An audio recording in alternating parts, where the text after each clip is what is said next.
Now, the reticular activating system is a bit like an overbearing parent, like a helicopter mom. She's usually out here doing so much to try and protect us that in the end, it can stunt us from growing. Welcome to the Love Your Brain podcast, the podcast designed for everyday people who are ready to hop off the negative thought hamster wheel and enjoy a less hostile environment in their own brains.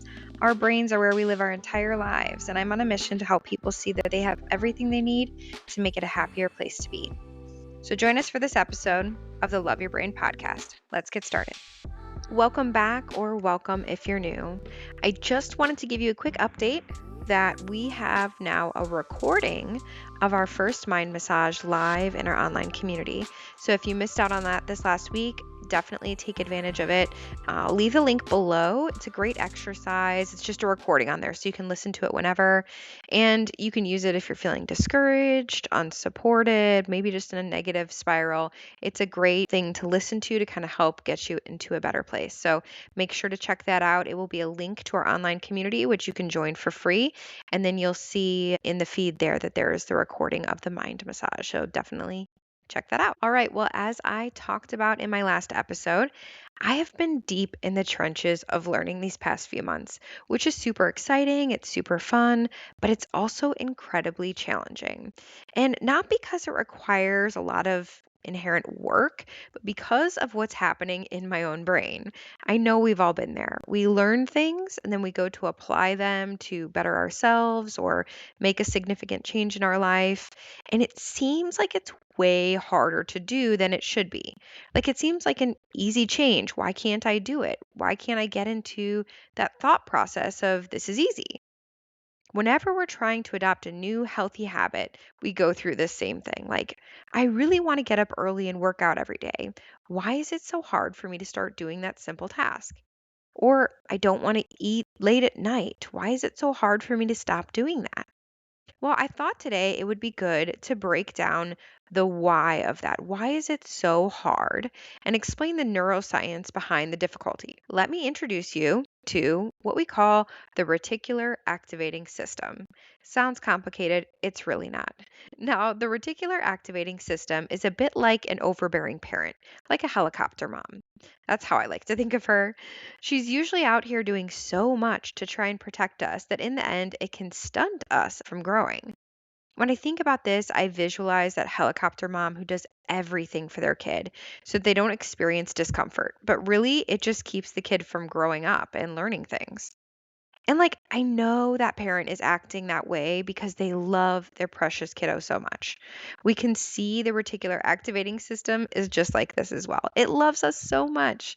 It doesn't want us to have to work hard. It doesn't want us to experience discomfort. It just wants to keep everything as is for us so that we stay comfortable. And the way it does this is by scanning everything that comes into our brains. And basically, what it's doing is it's telling the other parts of our brain what is worth focusing on and what is not. It's like a filter or a gatekeeper. And what it will do is it will look at every thought that comes in and compare it to what you currently believe to be true. And if that new thing coming in doesn't align with it, it pushes it out. It just filters it right out. And it does this because when new and unknown things come into our brain, if your brain's going to keep it, it's going to take work to break it down, to figure it out. It's going to take effort and often discomfort while your brain tries to reconcile this new information. That's what they call cognitive dissonance. Cognitive dissonance is when something comes in that we don't currently hold as a belief. And it's basically being pulled in two different directions. The brain is trying to figure out where is this new thought going to fit in our current framework? And it is like a person being pulled in two different directions. Think about how uncomfortable that is. That's basically what's happening in the brain. The brain's like, I don't know what to do. This feels really confusing, and it doesn't feel good for us mentally. So, what our reticular activating system does is it's scanning to be like, well, we don't want cognitive dissonance. We don't want that discomfort. So we are only going to keep the thoughts in that fit with the current framework, trying to prevent that pain and discomfort or disharmony in our brains because it wants to keep us comfortable. So if the conflicting information comes in, the reticular activating system is just going to get rid of that data and tell you not to focus on it, to focus on something else that fits within what we currently believe. And when I envision this, I think, man, my reticular activating system loves me so much. It's working really hard to keep my brain comfortable. But I also want to tell my brain, like, hey, I'm actually open to changing, just so you know. One of my very first podcast episodes was related to this idea. It was about the pillars of belief and why I intentionally try to change my beliefs every year. Because I'm basically trying to whip my reticular activating system into shape. I'm trying to train her to actually get excited when new conflicting information comes in and provide her with rewards for noticing change or difference instead of trying to filter it out. So, if you haven't already, definitely go check out that episode. But all of this is the reason why, if you learn something new or try to implement a new habit, the brain will almost fight you to stay the same and to not change. It will feel really hard to change how you think and how you act because your helicopter mom has not gotten the memo that you're okay with changing and that the initial discomfort that can come with that is actually okay. It's similar to if you've ever heard anyone talk about the idea of if you're looking for the color yellow, you're not going to see the colors blue, orange, green, and so on. You're mainly only going to see the color yellow because that's what you're focusing on. And so that's what you're going to see. If you want to start seeing the color blue, you actually have to focus on seeing the color blue, and then eventually you'll stop seeing the color yellow. You'll only see the color blue. And although that example seems really harmless when we talk about colors, it really can be so much more impactful than we even realize. So, for example, what if your belief was everyone hates me? I know that sounds extreme, but this is a thought a lot of people struggle with. Now, here's the thing with negative beliefs like this. Usually they come about because of some traumatic event, usually early on in life, where there was a lot of emotions and something significant happened that took what could have been a fleeting thought and actually make it a belief very quickly. And from there forward, that brain's reticular activating system is actually scanning everything that they encounter in the world for confirmation of that belief. So sadly, they could have had just one experience when they were younger that led them to feel like everybody hated me, but now they're moving through life and they don't even realize that their reticular activating system is simply looking for confirmation and evidence that that is true and then holding on to that information. So it makes sense why people can really get into a pretty dark headspace, right? So, what do you do if that's the situation you're in? If your brain's told you you're not someone that works out or everybody hates you, whatever the case is, you have to reprogram the system. You have to go ahead and basically hardwire it to work differently. So, if we take this example, your belief that everyone hates me, if that is the belief that you're trying to change, you would have to actually find evidence every day to prove a new thought to be true. So, what is that new thought going to be? It's usually going to be the opposite. So, for the sake of this example, the new thought could be something like, people like me. So, if that is the new thought we're trying to adopt, we're going to go about our day to day life and find evidence that people like me. And they can be tiny, they can be minuscule. Something as simple as, oh, my barista smiled at me this morning when they handed me my coffee. Okay, I'm making note that that person likes me. Or that person let me cut in line ahead of them. That person likes me. They let me cut in line. Now, these seem tiny and minuscule, but they are so important to make note of.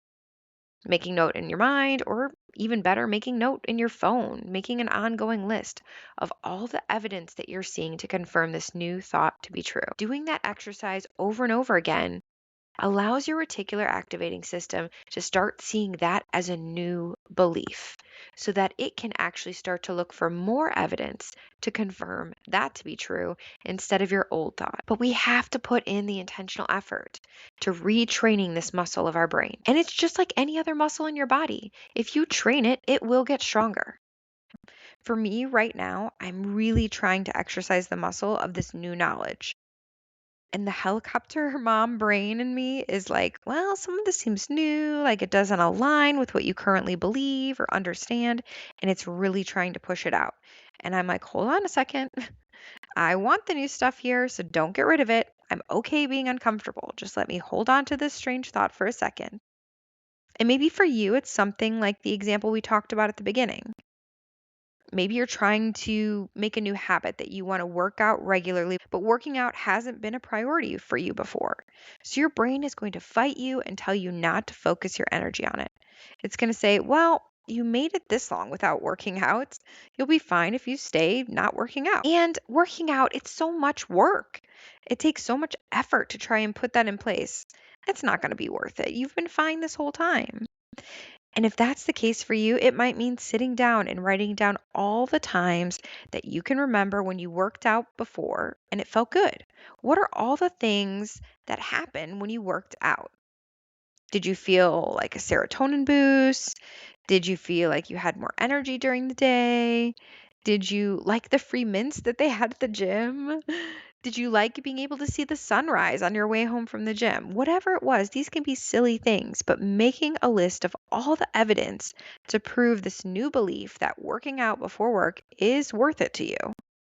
What are all the reasons that make this a good thing in your life? And then as you start the habit, you continue to document all the evidence that you're finding. So every day when you go, you're coming up with 3 things that you really liked about that experience. Hey, you met a new person. You got to watch your favorite Netflix show while you're on the treadmill. Or you noticed a little muscle starting to pop up on your shoulder, whatever it is. You're coming up with more and more evidence to prove that working out before work is something that you believe to be beneficial for you. This is quite literally how we reprogram our brains. And on the dark side of this, we've seen this work for centuries. As someone who has worked in the social work field a long time and worked with people who have gone through extremely traumatic experiences, abusive situations, I can tell you that this has been happening forever. And I can think of so many examples of this in my everyday work. It could be someone who's in an abusive relationship and people are asking me, well, why wouldn't they leave if you're offering them services? Or the person who's unhoused and we offer them a place to stay and they turn it down. Why would someone do that? Well, for the exact reasons we talked about today. Even though to us it could seem like we're providing a safer option, that's not how the brain perceives it, especially if a different belief has been reinforced for a long period of time. Any new belief that comes in or any new idea seems unsafe.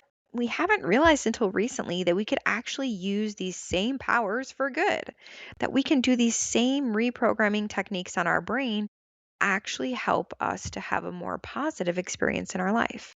People have used this forever to hurt and manipulate people to do things and to believe things that were not in their best interest.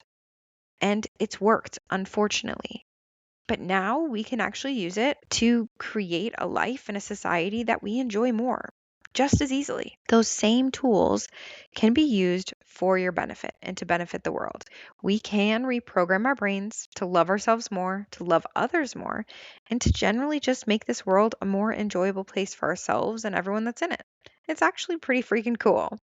You have the power to train the helicopter mom in your brain, trying to keep you comfy and stuck, but changing what you are focusing on and highlighting all the evidence that you see day to day to reinforce the changes that you want to see in your own life, it's really incredible work. And I'd love to hear from you.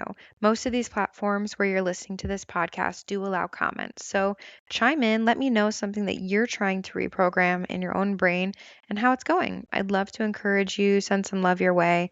It's really challenging work.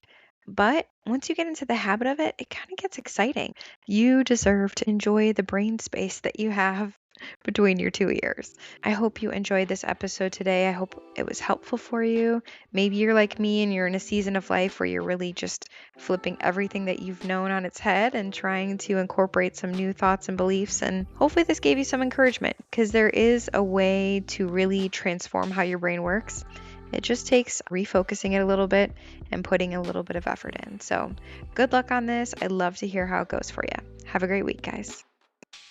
I hope you found something helpful here today on the Love Your Brain podcast.